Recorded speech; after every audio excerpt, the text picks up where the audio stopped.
Mira, ahorita me hiciste estremecerme porque me hiciste acordarme.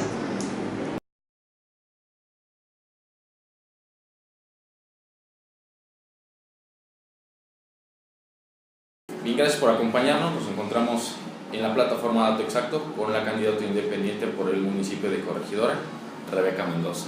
¿Cómo estás, Melesio? Muy buenos días a tu teleauditorio. Gracias, Rebeca. Pues queremos saber un poquito de ti. Gracias por aceptar la entrevista. Es bastante difícil localizar a los candidatos, sin embargo... No mi caso. No, nuestro caso bastante sencillo, sí. Una comunicación muy transparente, te lo agradecemos muchísimo. Sí. Okay. De eso se trata, de tener la cercanía con la ciudadanía. Sí. De hecho, eso es lo que pide la ciudadanía, que los candidatos sean alcanzables.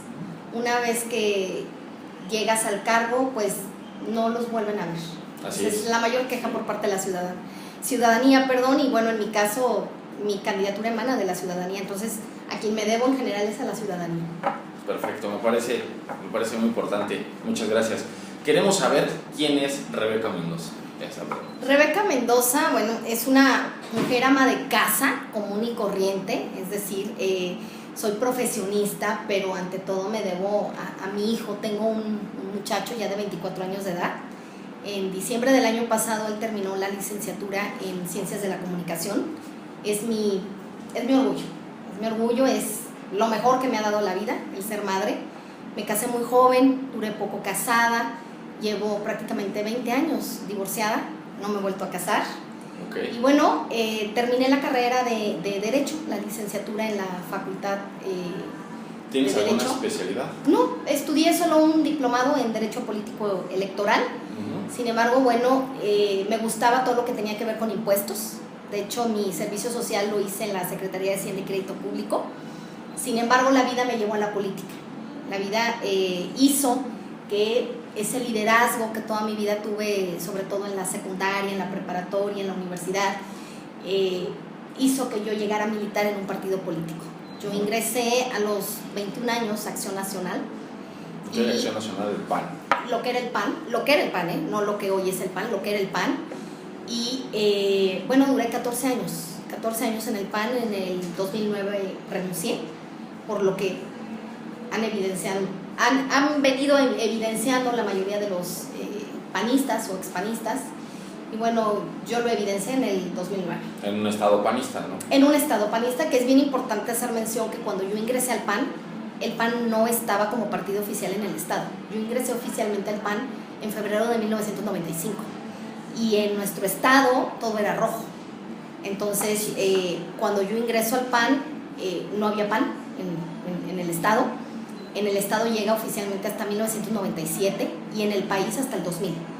Entonces ingreso al PAN en el 95 con 21 años de edad. Yo era líder estudiantil. En aquel entonces yo era consejera académica por el segundo año en la Facultad de Derecho. Y bueno, ese liderazgo que yo tenía en una universidad pública, que todo era rojo, pues me hizo no llevar la contra, sino mis ideales eran otros. Y en aquel entonces iban con lo que planteaba Acción Nacional, que era el bien común. Okay. ¿Qué valores caracterizan a Rebeca Mendoza? La honestidad, una mujer muy trabajadora, muy leal y muy justa. Soy muy directa también, eso a mucha gente no le gusta.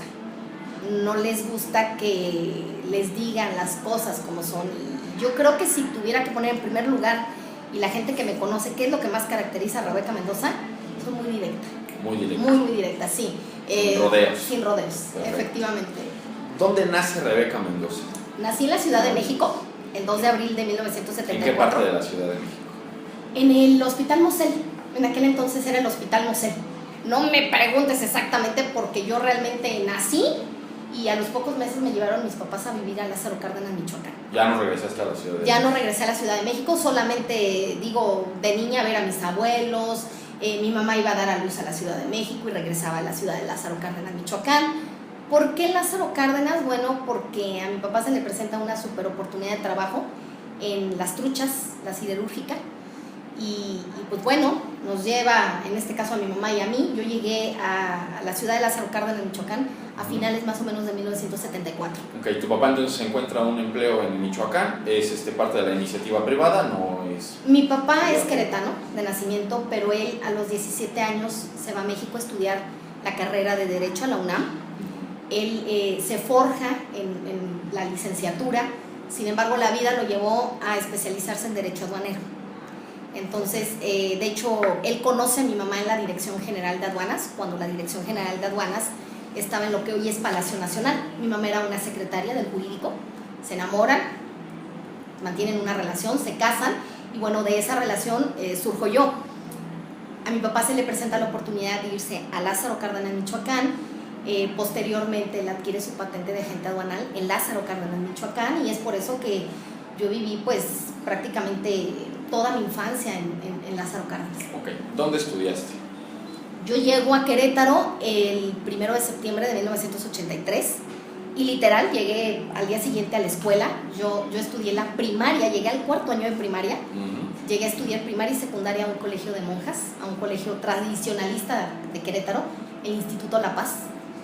Y bueno, la prepa también la estudio en un colegio tradicionalista en aquel entonces, de eso te estoy hablando, 1989, 1992. Estudio la preparatoria en un colegio marista, en el Instituto Queretano San Javier. Termino la preparatoria y bueno, la verdad, pues mi sueño truncado es la actuación. A mí me hubiera encantado haber estudiado actuación. Sí lo estudié, pero en el ámbito estudiantil, ya de manera profesional no tuve la oportunidad porque mi papá no quería ese futuro para mí. Mi papá quería que yo estudiara una carrera universitaria y bueno, en aquel entonces dije, bueno, no se puede actuación. Me incliné siempre más por lo artístico, por lo visual, la belleza, y quería estudiar decoradora de interiores. No estaba la carrera en Querétaro, estaba en la ciudad de León, Guanajuato.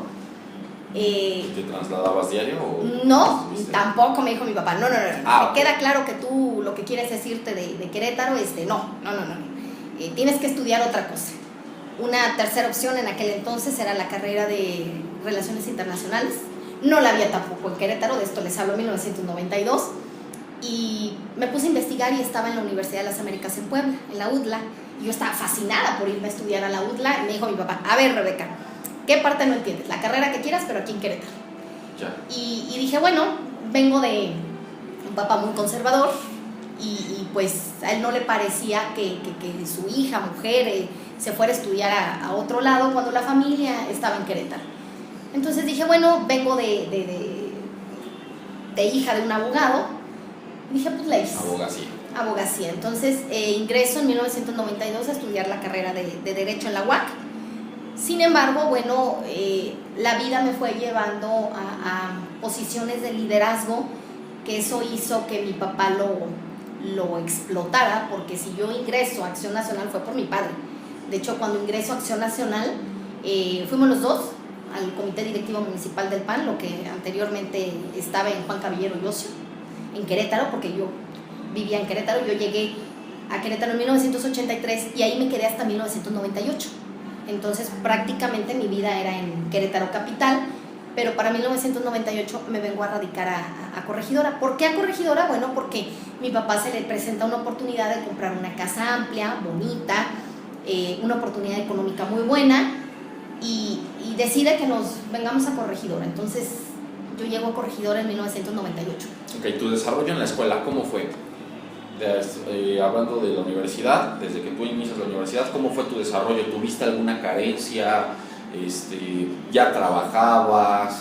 No, como yo me casé en el 2º año de la facultad, realmente era mi casa y mi estudio. Entonces yo tuve oportunidad de trabajar y hasta el 5º año de la carrera, que yo ya estaba divorciada. ¿Qué estabas haciendo en dado caso tus prácticas?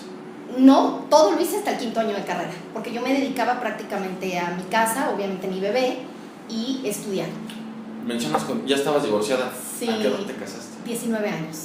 19 años, tuve a mi hijo a los 20 años, y para los 23, 24 yo ya estaba separada. Es decir, yo prácticamente, eso es lo que me hace que yo digo, bueno, ya llevo 5 años en la universidad, ¿qué voy a hacer? Y separada, con un niño, que bueno, siempre tuve el apoyo incondicional de mis padres, también de la familia de de mi ex esposo. Mis respetos, hoy mi ex suegro, él tiene años que falleció. Llevo una extraordinaria relación con mi ex esposo, con mi ex suegra, con toda la familia de mi ex esposo. Ok, entonces tus papás te proveían, tú no trabajabas.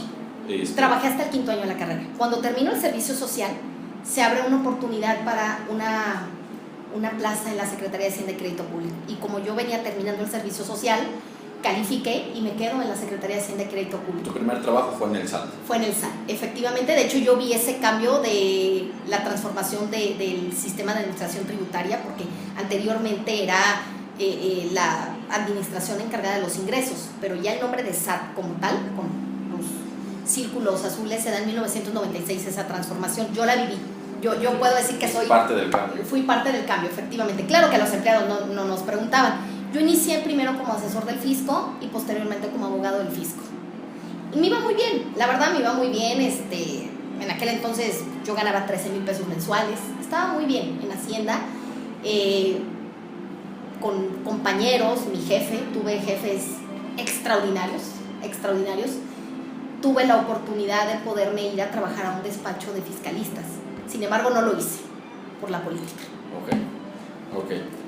¿Cómo entras al SAT? ¿Te recomiendan? ¿Tú llevas tu currículum? ¿Vas y tocas la puerta? Llevo mi currículum. Les llamó mucho la atención.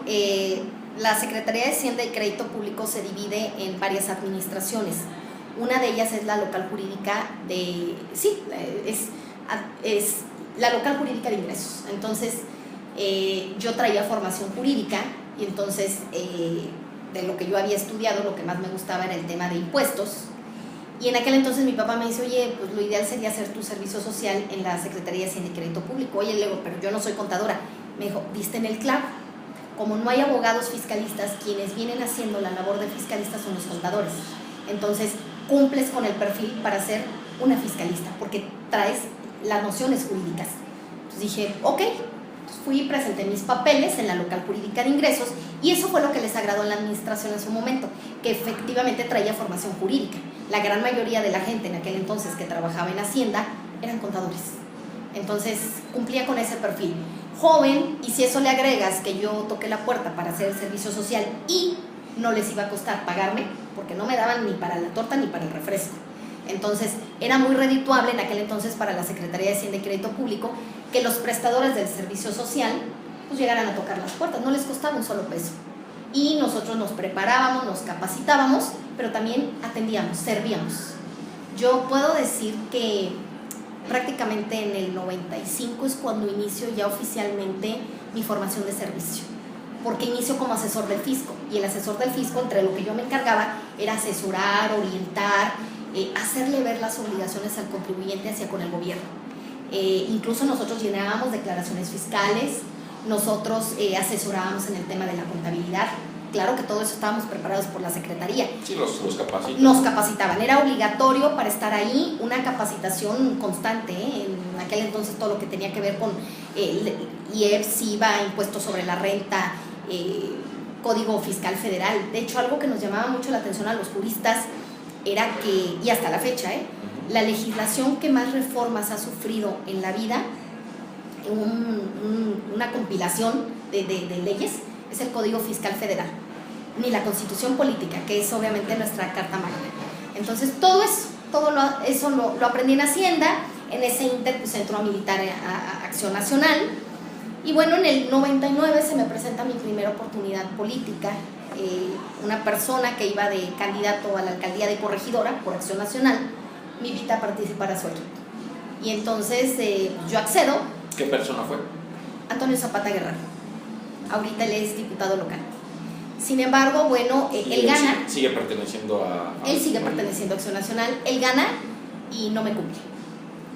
Para lo que me invitó, él no cumple. Él no cumple, entonces si hay algo que mi padre me ha enseñado es que cuando nosotros dejamos esta vida, dos cosas nos llevamos, la dignidad y el orgullo. Yo entendí que tenía que hacer un lado. Así es. No me interesa, con permiso. Al menos de él. No le puedo echar la culpa en su momento a Acción Nacional.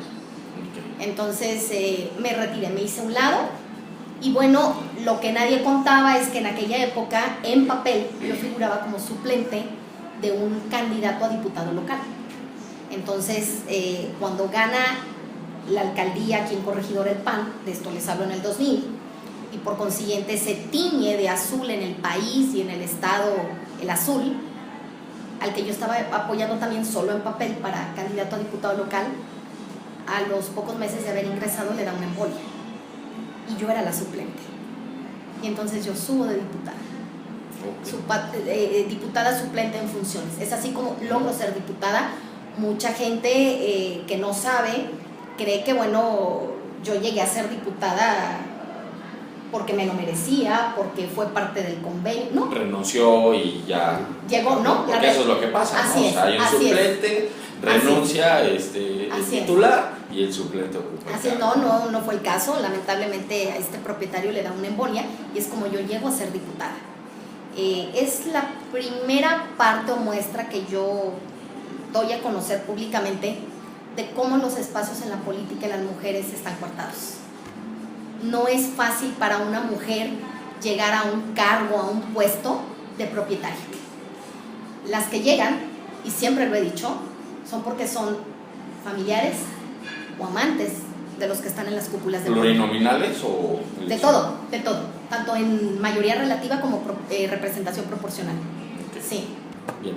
Después del SAT, ¿nos podrías desglosar brevemente tu trayectoria laboral? Estuviste en el SAT, después del SAT, cuando me invitan a participar en esta campaña que gana en aquel entonces el que se hizo alcalde, pues al no cumplirme, uno de los requisitos para él invitarme a trabajar es que él me quería en la campaña de tiempo completo.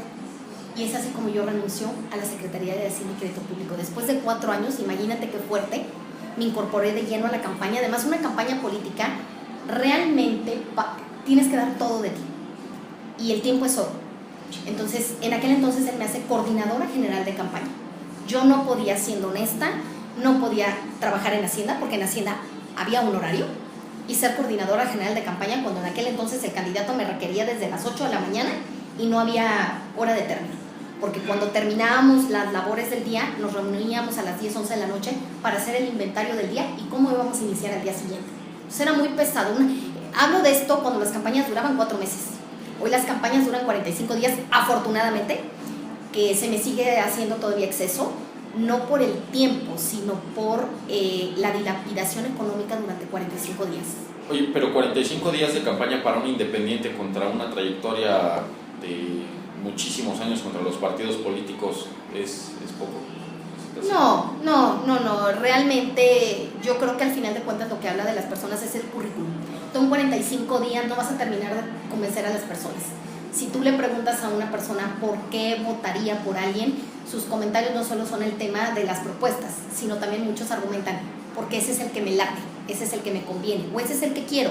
Entonces, no, en 45 días realmente hoy en día la gente se va a dirigir hacia quien tenga que dirigirse desde el punto de vista de lo que ellos sienten. En 45 días puedes convencer, pero también hay gente que hoy tiene definido hacia por quién votar, o me voy al lado contrario, no votar. Exacto. ¿Tu último trabajo formal cuál es? Trabajé formalmente porque estuve por honorarios, estuve de titular en el Consejo Estatal contra las Adicciones.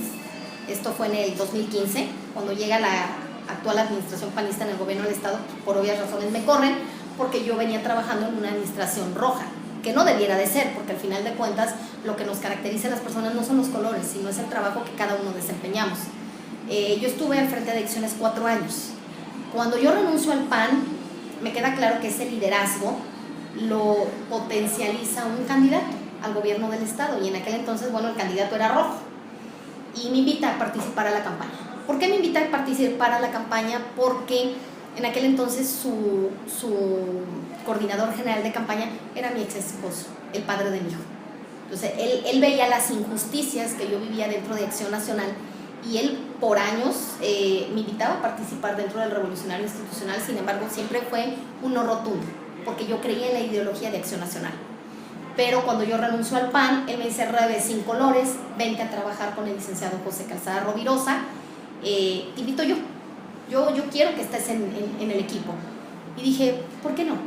¿Por qué no? Y más cuando tengo ese instinto del servicio, del liderazgo, de ayudar, ir y venir. Entonces me incorporo a la campaña, gana el exgobernador y 2 años después, eso es bien importante aclararlo, 2 años después, él me invita a trabajar al Consejo Estatal contra las Adicciones. ¿Por qué 2 años después? Bueno, en primer lugar, porque yo no era priista, entonces los derechos primarios eran para la gente que estaba en el revolucionario institucional. Segundo lugar, porque cuando yo llego prácticamente los compromisos ya estaban dados. Entonces yo llego en un momento muy difícil para una servidora y digo, ahí está la realidad, ¿no? O sea, 2 años después yo logro ser titular del Consejo Estatal contra las Adicciones. El argumento que yo di para no estar en ese organismo, que eso llamó mucho la atención, fue que yo de formación soy jurídica, yo no soy médico, no soy psicóloga. Y cuando yo manifesté que por qué adicciones, me dijeron, sabes trabajar y tratar a la gente. Y quiero recalcar que ha sido el mejor empleo que he tenido. Es donde menos recurso económico he ganado, laboralmente hablando, pero donde mayor satisfacciones personales he tenido. ¿Qué ideas propusiste? ¿Qué cambio hubo? Yo creo que el cambio más radical fue que los servidores públicos nos basamos por lineamientos y normatividad interna. Es decir, nosotros, a diferencia del particular, no podemos hacer lo que nosotros queramos. Tenemos que trabajar de acuerdo a lo que el lineamiento y la normatividad nos indica. Y algo que hizo que yo rompiera hielo, incluso llamó mucho la atención a nivel nacional, fue que manuales y lineamientos nos hablan que la prevención se debe de aterrizar de 12 a 17 años. La realidad es que cuando nosotros llegábamos a las primarias, a las secundarias, e impartíamos nuestros talleres, nuestros cursos, todo en materia de prevención, nos percatábamos que ya había consumo. Ya era tarde. Entonces era una burla decir prevención de 12 a 17 años cuando ya había consumo. A los 9 años ya estaban consumiendo. Así es, al menos en fase experimental, es decir, por curiosidad. Sí. Ya a los 9 años te topas con niños que han probado el cigarro, que han probado el alcohol, inclusive las drogas. Esto es muy fuerte decirlo, pero es una realidad y la evidencia está en papel. Y entonces dije, ¿por qué voy a seguir lo que dice el manual y el lineamiento cuando mi realidad es otra en mi estado? Claro. Y entonces yo prácticamente iba a México cada semana, cada 10 días, porque tenía jefes federales y la mayor parte de mi presupuesto era federal. Entonces, para yo justificar lo que ellos me daban, pues yo también tenía que hacer ver cómo estábamos trabajando. Pero también yo no iba a trabajar con lo que ya era burocrático. El manual y el lineamiento yo probé que estaba obsoleto. Entonces me di a la tarea de decir, vamos a llevar la prevención a más temprana edad. Y me dicen, ¿y a qué edad la quieres llevar? Y descubrí que el 4., 5. y 6. año de primaria ya había fase en consumo experimental. Entonces dije, vámonos más temprano, vámonos al kinder. Entonces, imagínate, rodeada de gente que tenía maestrías, doctorados. Es aquí donde hago ver que el papel te da conocimientos, pero te da conocimientos en el escritorio. En la teoría. En la práctica y en la realidad, el papel quedó obsoleto. Y te voy a explicar por qué. Yo rodeada de médicos, de psicólogos, y yo jurídica, incluso yo te puedo decir, yo creo que era la única que tenía la noción jurídica, y yo hice valer estos argumentos que ahora estoy compartiendo con ustedes, y me dicen, ¿qué propones? Entonces yo dije, vámonos a los kinders a impartir la prevención y de una manera lúdica. ¿Por qué lúdica, Rebeca? Dije, a ver, Rebeca, tú fuiste niña. ¿Cómo te gustaría a ti aprender la prevención en el tema de adicciones? Jugando, divirtiéndome. Y entonces, como tengo formación estudiantil actoral, dije, ¿cómo la puedo llevar lúdica? Un teatro guiñol. Y entonces creamos un teatro guiñol denominado un teatrino, con una obrita de 20 minutos que se titulaba El cigarro malvado.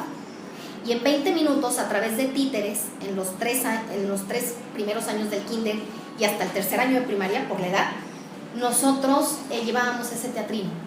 Le cambiaban el nombre, que el cigarro malo, cuando era el cigarro malvado. Fue un éxito que recibimos un reconocimiento a nivel federal por llevar prevención a niños. Después creamos otro teatrino en el tema de inhalables, porque en aquel entonces, te hablo de esto, fue en el 2012, 2013, Puebla, Querétaro y Tlaxcala ocupamos el primer lugar en consumo de inhalables.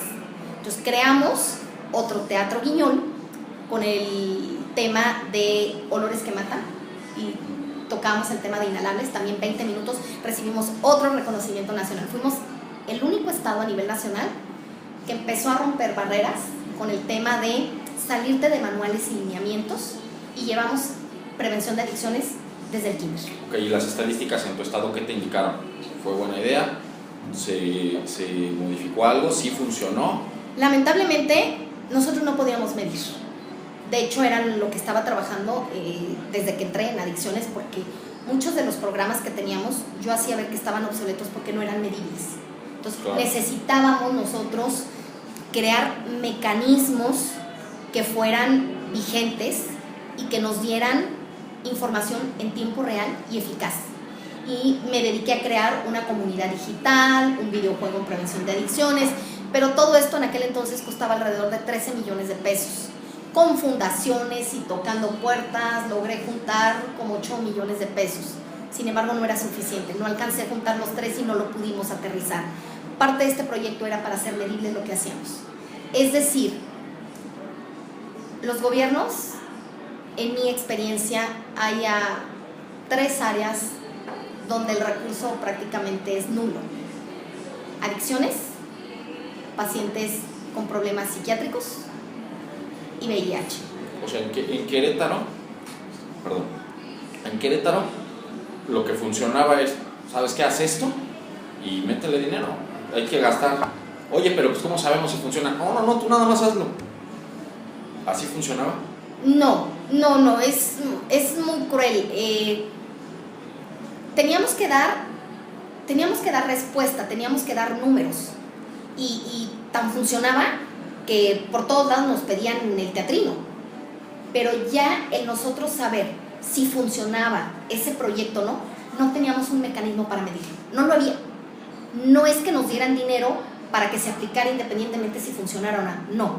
¿Dónde se veía si era exitoso el programa?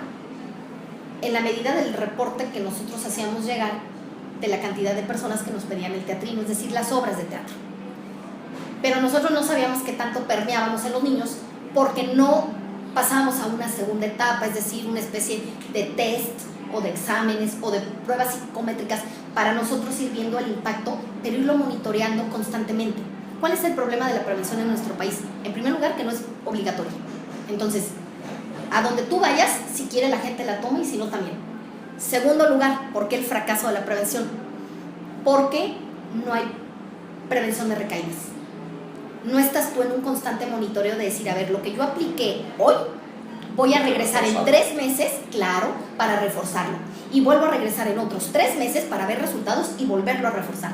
Por eso no funcionan muchos de los programas gubernamentales, porque no hay un reforzamiento en lo que se plantea, y en lo que existe muchas veces se cumple pues por evitar no dejarlo de cumplir, y muchas veces se cree que es una manera de justificar que se está trabajando, pero la realidad es que se trabaja, pero no se mide esa eficacia. Correcto. Cambiando un poco de tema, ¿en qué punto de tu vida empiezas a formar tu riqueza o tu patrimonio?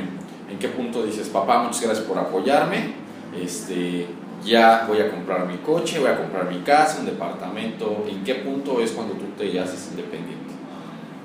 Ya oficialmente independiente, yo creo que en el 2000. Yo creo que en el 2000, porque yo ya era diputada. Entonces, en aquel entonces un diputado, y como ahora, gana muy bien. Quiero aclarar que así como dije que el mejor empleo que he tenido, y no por el aspecto económico, sino laboral, y el gran número de satisfacciones personales que me dio fue estar en adicciones, es bien cierto también que el peor empleo que yo he tenido es haber sido diputada. ¿Por qué? El cargo dura 3 años, pero el desprestigio toda una vida. Claro. Y además el diputado entra con un lineamiento, es decir, hay un jefe de bancada, está obviamente el poder ejecutivo, entonces lo que tú propones, lo que tú decidas, lo que tú quieras, no se hace. Tienes a un lado a muchas personas que te están marcando la directriz de trabajo. Entonces, si lo que tú quieres o lo que tú opinas para ti es importante, para los demás no. O sea, por una idea partidista. O sea, dependencia partidista, pudiéramos decirle efectivamente. Los diputados, los senadores, estamos hablando de lo que es el poder legislativo, efectivamente, llegan con una dependencia partidista. Entonces, sí, puede ser diputado, puede ser senador, Pero la realidad es que no te manejas solo. Pero primero estas ideas y después, si sobra tiempo, Así vemos. es. No les sobra tiempo. La realidad es que no les importa lo que tú piensas, lo que tú quieres y lo que le conviene a la ciudadanía. Sí. Efectivamente, son los intereses partidistas. Y de ahí la importancia de una candidatura independiente. La candidatura independiente, si tú te vas a la definición, porque por ahí hay mucha gente que dice, oye, pero es que perteneces a un partido político, oye, es que trabajaste en una administración roja. A ver, vete a la definición de independiente, y el independiente es aquel que no tiene dependencia partidista. No tiene que ver que si vienes de pertenecer a uno o a varios partidos políticos o trabajaste en una o varias dependencias con colores distintos. Eso es bien importante aclarar, Melesio. Es muy raro. Sí los hay, pero es muy raro, y por ejemplo está el caso del legislador Kumamoto. Es muy raro que una persona ciudadana de la noche a la mañana levante la mano y diga, quiero ser candidato. Es muy raro. ¿Por qué? Porque no les interesa a la mayoría de la gente trabajar para el gobierno, mucho menos ser candidatos o participar en cargos de elección popular. A la gran mayoría de la ciudadanía no le interesa. A la ciudadanía lo que le interesa es que lo que haya de partidos políticos o lo que haya de gobierno trabaje, funcione y no se corrompa. Eso es lo que le interesa a la ciudadanía. Pero tú te sorprenderías ver la cantidad de gente que, en mi caso, cuando formé mi planilla, hubo mucha gente que rechazó ser aspirante a candidato a regidor. No, Rebeca, mira, yo te aprecio, yo te estimo, cuentas conmigo para todo, pero no, a mí no me interesa ser regidor. Entonces, ¿quiénes son los que nos interesamos para los cargos de elección popular o hacer política? Pues gente que tenemos ese espíritu de servir y obviamente participar en el gobierno. Ok. Cada día que te despiertas, ¿cuál es tu motor? ¿Qué piensas? ¿Qué es lo que te impulsa? Mi hijo Braulio. Tu motivación es tu hijo. Mi hijo Braulio ser un extraordinario ejemplo para él. Mi hijo es la única y principal persona que se opone a lo que yo hago. A mi hijo no le gusta la política. Y mi hijo me dice, ¿qué necesidad tienes de estar donde estás? ¿No entiendes? Has vivido traiciones, decepciones, mentiras, engaños, frustraciones, te han hecho llorar. ¿Por qué insistes en seguir ahí? Yo estoy convencida que los seres humanos debemos de tener sueños. Y una vez que los tenemos, hay que alcanzarlos. Para mí, políticamente hablando, mi mayor sueño es poder ser primero candidata, ya lo logré, bueno, hasta que me registre, pero yo quiero ser presidenta municipal de mi municipio. Me gustaría, me encantaría. Y si puedo servir a la gente y si puedo ayudar, como lo he hecho en todos los cargos en los cuales he estado, creo que siendo alcaldesa en caso de llegar, puedo hacer mucho por mis ciudadanos. Ok, ¿en qué te consideras que eres la mejor? Yo, Rebeca Mendoza, ¿en qué soy la mejor? ¿En qué eres la mejor, Rebeca? Primero, no quiero irme de feminista, pero porque soy mujer. Nosotras las mujeres somos mucho más sensibles. Nosotras percibimos mucho más cosas en el sentido humano que el varón. Nosotros somos más corazón. Claro, hay que combinar ese corazón con el cerebro, porque si todo es corazón, también el sentimiento te lleva a pasiones desbordadas y entonces ya entramos en problemas de locura. No, ese es otro tema. La razón. Yo considero que lo que yo soy mejor es, en primer lugar, soy mujer, soy madre, soy profesionista, soy sensible y tengo esa empatía por la problemática que hay ya no digo en mi municipio, en el país. O sea, a quienes no les gustaría cumplir con las necesidades primarias, como es la casa, el sustento, la educación, la salud, la seguridad. Yo creo que todos, tú pregúntale a cualquier ciudadano y ninguno puede ser apático ante estos temas. Pero ¿qué es lo que hace la diferencia? Que uno levante la mano y diga, en lugar de criticar y quejarme, quiero poner el ejemplo y hacer la diferencia. Si pudieras convivir con algún personaje de la historia mexicana, extranjera, de cualquier personaje que a ti te llame la atención, no forzosamente tiene que ser mexicano, ¿con qué personaje te gustaría convivir, tener una conversación de la historia? O actual también. Yo creo que con la Madre María Teresa de Calcuta. porque ella lo que enaltecía era la humildad. Y esa es una virtud y al mismo tiempo cualidad de la cual los políticos que tenemos carecen, la humildad. Y si tú no tienes humildad, tú no puedes empatar con la gente. Y al no empatar con la gente, por eso tanta corrupción y por eso dejas de ayudar a la gente a que cubra sus necesidades primarias. Por eso no das los servicios como los tienes que dar. Por eso no sirves. Yo parto de una frase que me encanta. Nadie puede amar lo que no conoce. Y la Madre María Teresa de Calcuta decía algo, mira, ahorita me hiciste estremecerme porque me hiciste acordarme. La Madre María Teresa de Calcuta abrazaba y besaba a las personas enfermas de SIDA. La Madre María Teresa de Calcuta abrazaba y besaba a las personas con la enfermedad de lepra. Y había personas, una en particular, que en alguna ocasión se le acerca y le dice: madre, ¿cómo le hace? ¿Cómo le hace para no infectarse? Sobre todo de lepra. Sí, claro. Y la madre decía, con dos cosas, sí. Decía que con mucho amor y mucha fe. Y yo creo que, insisto, cuando no amas lo que haces, eso sí raya. Ok, entonces, por ponerlo así, tú, Rebeca Mendoza, tienes una pasión por los ciudadanos, desbordada de tal por servir, quiero servir. ¿Entregarías todo de ti para los...? No todo de mí, porque sería una utopía. Más bien entregaría lo mejor de mí. Perfecto. Si nos pudieras recomendar un libro, ¿qué libro nos recomendarías? Ay, me voy a oír muy cursi a lo mejor, pero me encantó Si hubiera un mañana, de Sidney Sheldon. A mí me encanta Sidney Sheldon. Es un novelista y es una novela que tiene que ver con el suspenso, la acción. Me encantaría ese. Si hubiera un mañana, de Sidney Sheldon. ¿Tienes algún familiar en la actualidad en la política?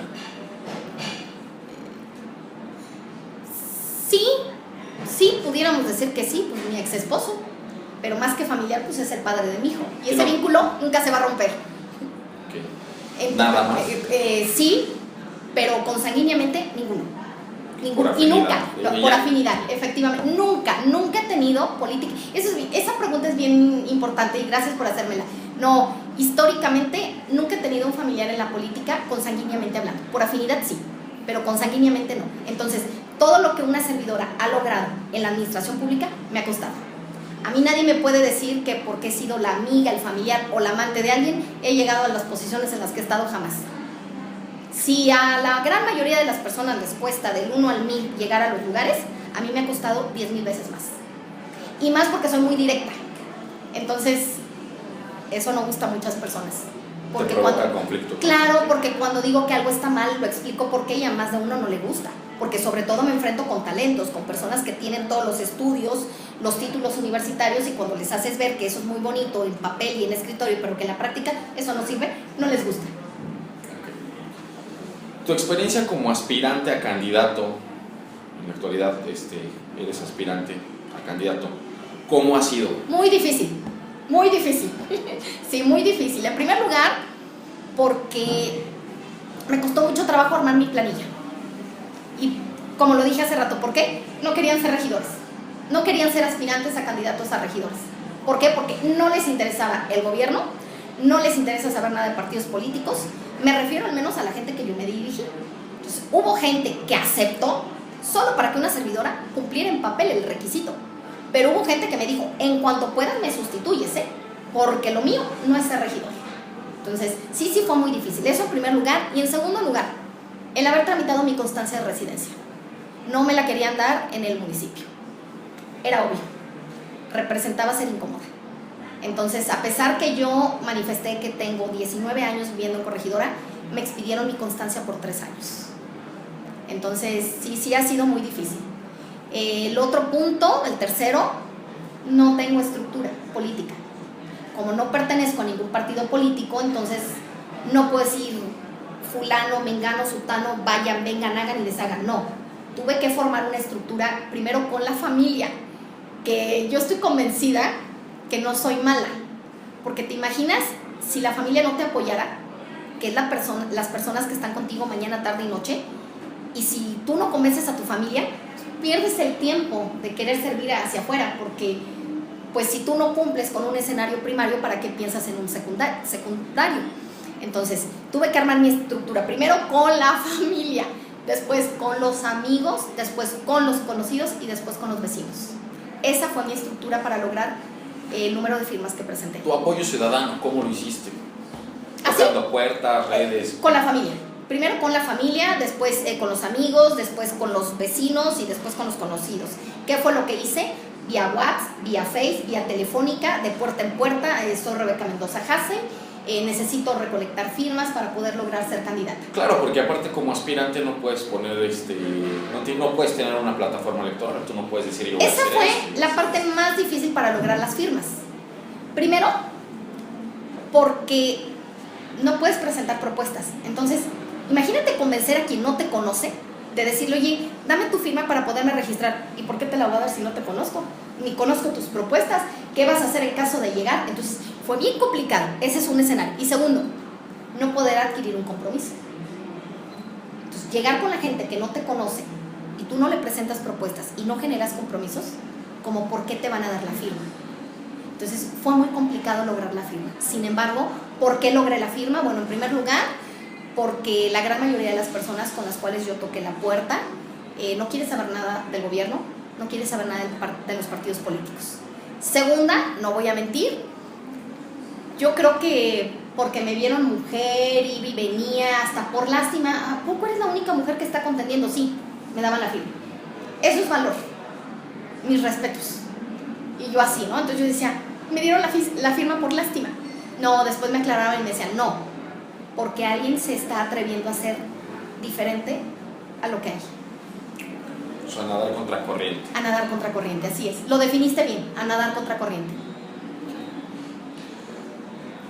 ¿Cómo consideras el desempeño de los funcionarios en la actualidad a nivel municipio? Mal. Porque tú vives en... Mal. Mal. Mal. Y te lo resumo, porque no hay cercanía con la ciudadanía. La ciudadanía quiere tratar con ellos. La gente, tú pregúntale, oiga, por ejemplo, en el tema de seguridad, y te digo porque a la hora de recolectar firmas, pues oías todas las quejas habidas y por haber. La gente dice, sí pasan las patrullas, pero nada más pasan, y pasan de volada. Incluso hasta luego llevan la torreta encendida para pasar rápido o pasarse el alto. Pero el policía no se baja, no platica con la ciudadanía. ¿No hay un control? No lo sé si lo hay o no, porque no estoy adentro de la administración. Te hablo de tu percepción. Mi percepción muy personal es no hay cercanía con la ciudadanía, y mi percepción derivado del acercarme con las personas que me dieron las firmas. ¿Qué opinas de la revocación de mandato y cómo ejecutarla? Bueno, te comento por qué, porque en la actualidad la ley existe. sí. Y todos te dicen, si nadie está de acuerdo conmigo, pues me dicen y me voy. Sí, pero al momento de que la gente está inconforme, no oigo, y se olvida todo. Es un arma de doble filo. No te voy a decir que estoy a favor y tampoco en contra. Me dejas pensando. Porque, ¿dónde se ve si funcionaste o no? Pues ahora con la reelección. Si el que está vigente se reelige y gana, quiere decir que fue, la voluntad de la ciudadanía. Yo estoy a favor del sufragio, estoy a favor del voto. La revocación del mandato, no quiero decir sí, tampoco no, porque se puede convertir en un arma de doble filo. Cuando un candidato llega al poder, obviamente llegó por mayoría, pero va a haber una minoría que no estuvo de acuerdo que él llegara. Esa gente puede volverse incómoda para el candidato que llega, y pueden ser los que incluso sean la punta de lanza para la revocación del mandato. Entonces, realmente no podemos dejar la decisión en una minoría. ¿Dónde tú ves reflejada la mayoría? Definitivamente en el voto, en el sufragio, y de ahí que seamos una república democrática. Entonces, más bien estoy a favor del referéndum, del plebiscito, la consulta popular, para preguntarle a la ciudadanía a través de urnas qué opinan. pero como una opinión, no como un capricho de como no te gustó lo que estoy haciendo, no estoy trabajando como tú quieres, pues voy para afuera. Se puede volver un arma de doble filo. ¿Cómo se puede, en dado caso, garantizar un buen gobierno? Pues, un buen gobierno que la gente acepte lo que tú estás haciendo. Lamentablemente no hay forma. No hay forma. Decimos los abogados, las palabras se las lleva el viento y el papelito es el que habla. No hay mejor testigo que un papel. Así es, exactamente. En el caso de los candidatos, ¿cómo saber si fue la persona idónea hasta que llegue al poder? Ese es el inconveniente que tenemos, no solo los candidatos independientes, cualquier candidato a cualquier cargo de elección popular, no podemos mentirle a la gente, decirle soy lo mejor o voy a hacer lo mejor, porque no hay forma de cómo demostrárselo de momento a la ciudadanía. ¿Eso cómo lo vamos a ver? Una vez que lleguemos y si es que llegamos.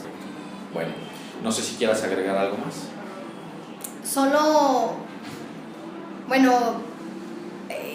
decir que cada día que vivimos es diferente y que se vale llorar, cantar, reír, caernos, porque forma parte de la madurez del ser humano, y que lo hagamos siempre con gusto, que inclusive hasta de esos momentos negativos tratemos de ver el lado positivo, para que cuando en ese momento esa obra de teatro en nuestra vida baje el telón, termine con aplausos.